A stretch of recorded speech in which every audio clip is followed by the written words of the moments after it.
Now, there'll come a point in your programming career where you want to do a repetitive task.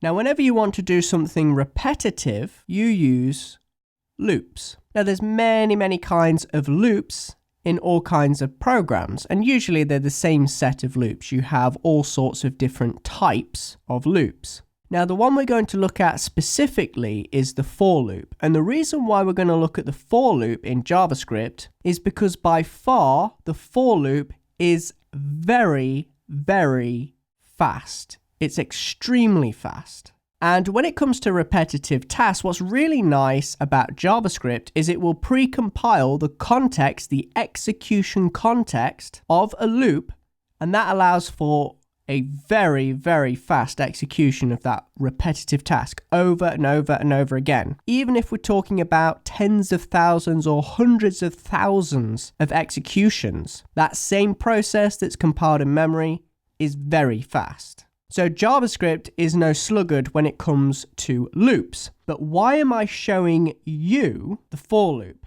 The reason why I'm showing you the for loop is because in JavaScript there is no faster loop than the for loop. The for loop is incredibly fast. Also, the for loop is very literal. You say exactly what you want it to do. You set the condition. Don't forget, it is a conditional function, and it will only execute its context whilst the condition is true. And if the condition is true, it will keep on executing and executing and executing. And it is very fast.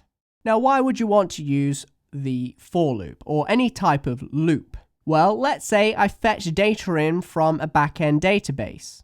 That database has lots and lots of information about tweets that I've made. Now, I want to print out the data in a nice way to the user, and I want to do that for each tweet. Well, now we can see that obviously we need to use a loop. It's a repetitive task. We're not doing anything different for each tweet. We just want to pull out each tweet and we want to present it nicely to the user. Well, it's very simple. We need a for loop to grab each record that we received and perform the same operation on that record, which is print the information out for each tweet.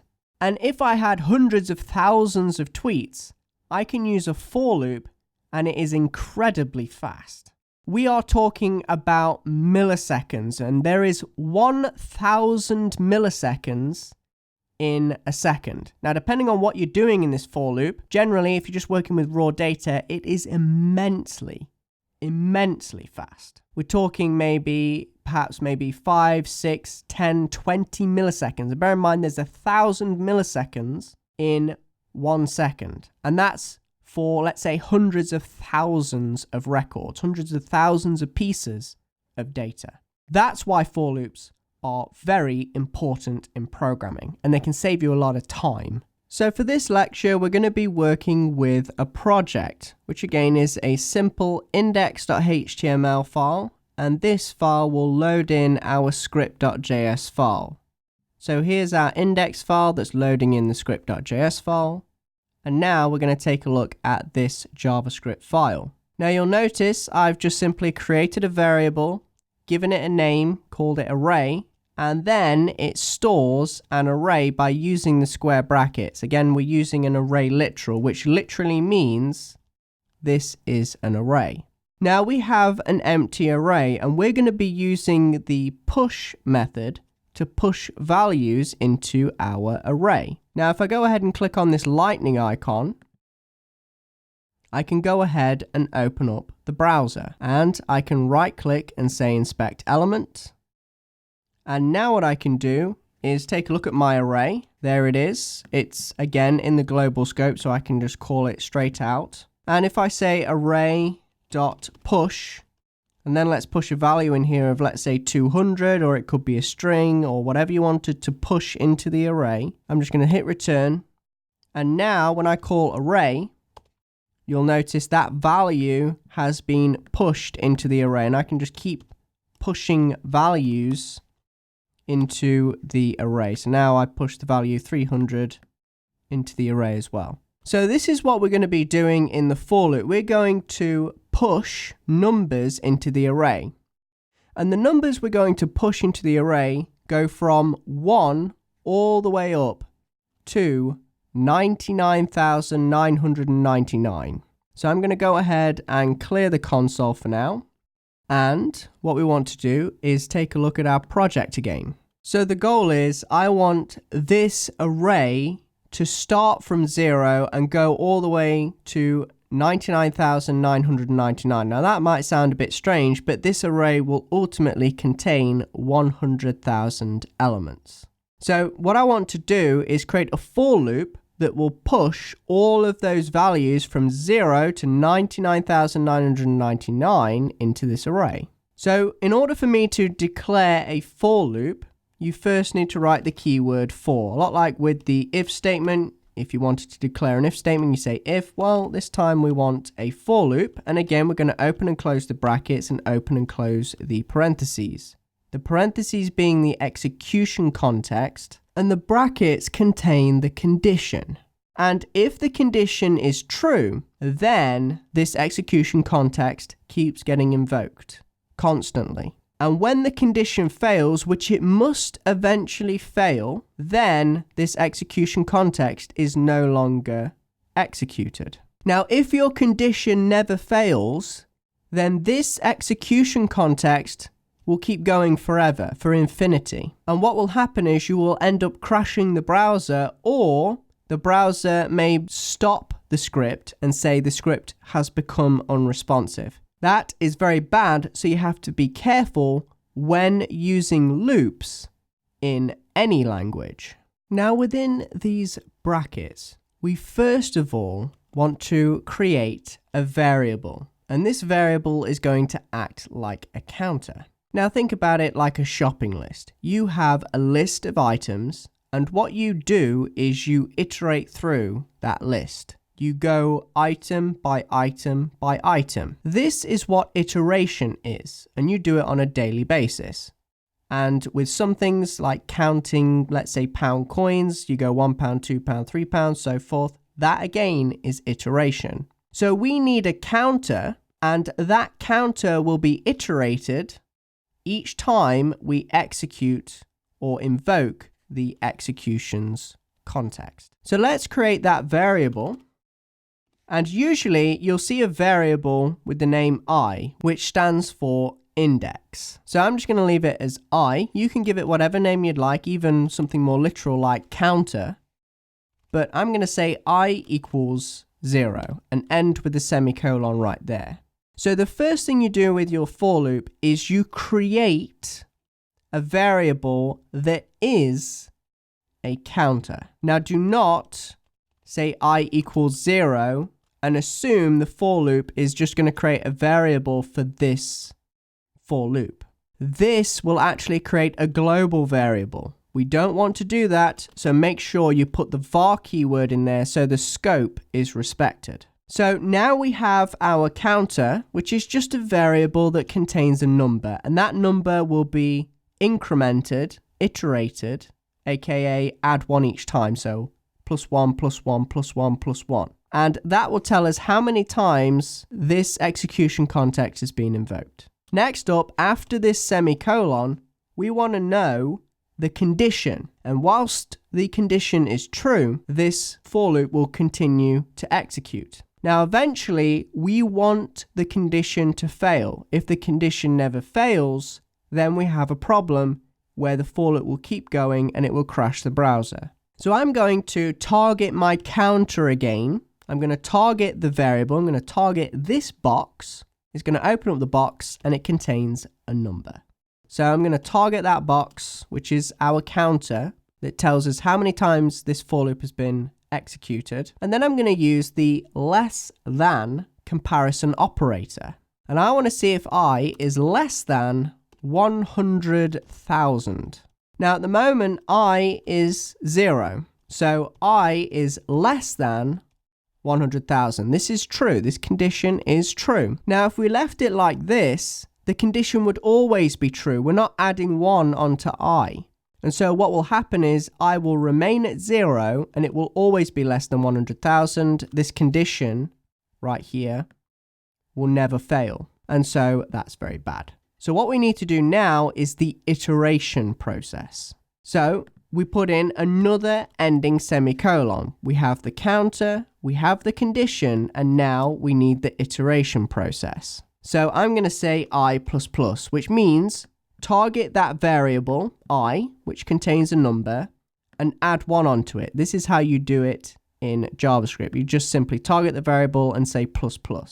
So if I take a look at this in the browser, I've created the variable I, which is equal to 0, and then I say I++, and every time the for loop executes, it's adding 1. And eventually, I will, after adding 1 each time, equal 100,000. I will equal 100,000.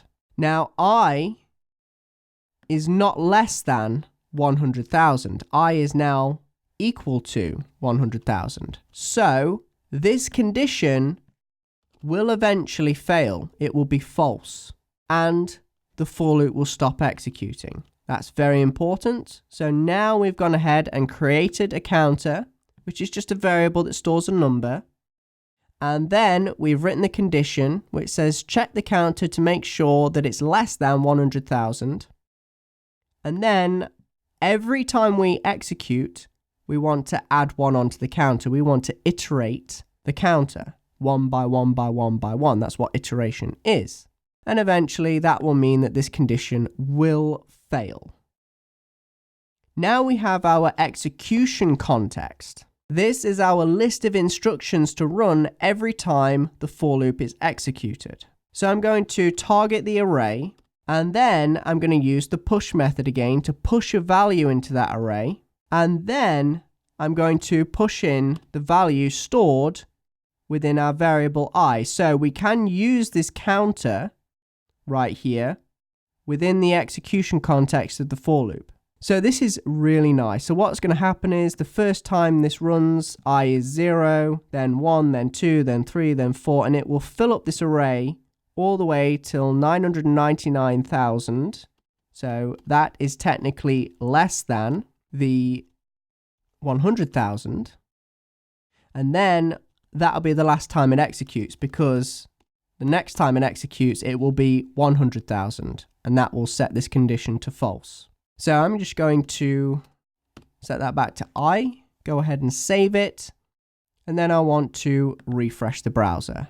Now what I want to do is call up the array. And you'll notice that my variable array, this global variable, contains lots and lots of numbers. Now, it doesn't contain a load of mini arrays, but what the console does is it sort of breaks it up because it has to print out a lot of data here. We've got 0 to 99,999, and then you go from 10,000 to X amount. So it's doing it in 10,000s basically. And eventually you will end up with 99,999. But don't forget, we started at 0, and then we went up from there. 0, 1, 2, da da da da da.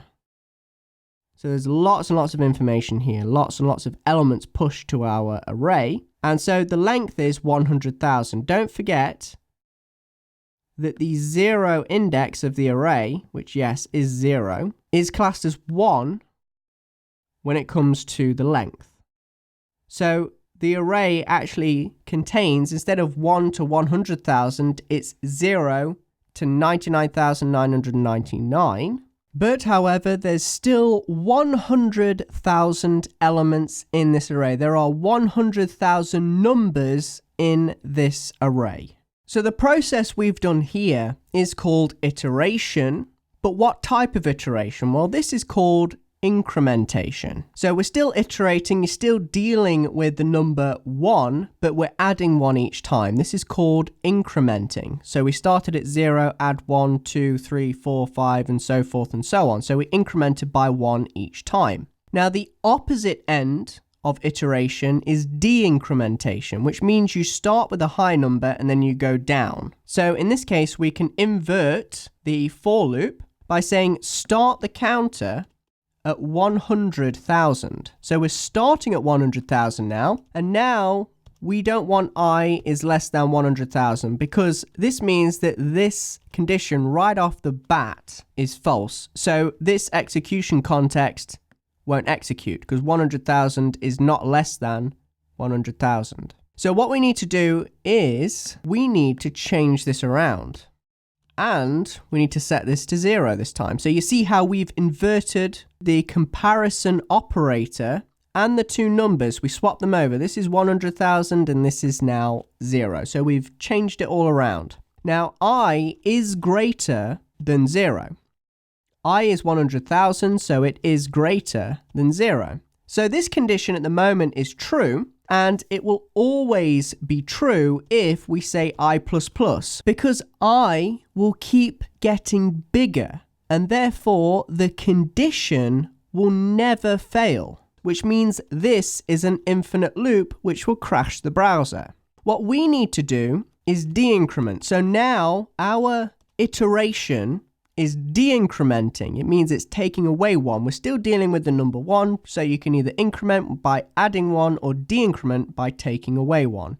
Now we're saying I minus minus. So eventually I will come all the way down. It'll go, to 90,000, 80,000, 60,000, and it'll keep coming down and down and down. And eventually I will go to 0. And when I goes to 0, I is no longer greater than 0, and therefore this condition will eventually be false. This is really important that, again, we make sure that that condition will at some point fail. And now if I hit refresh and we call up the array, and again, this is immensely fast in memory, you can see right now what we do is we start from 0. So this is the index, by the way.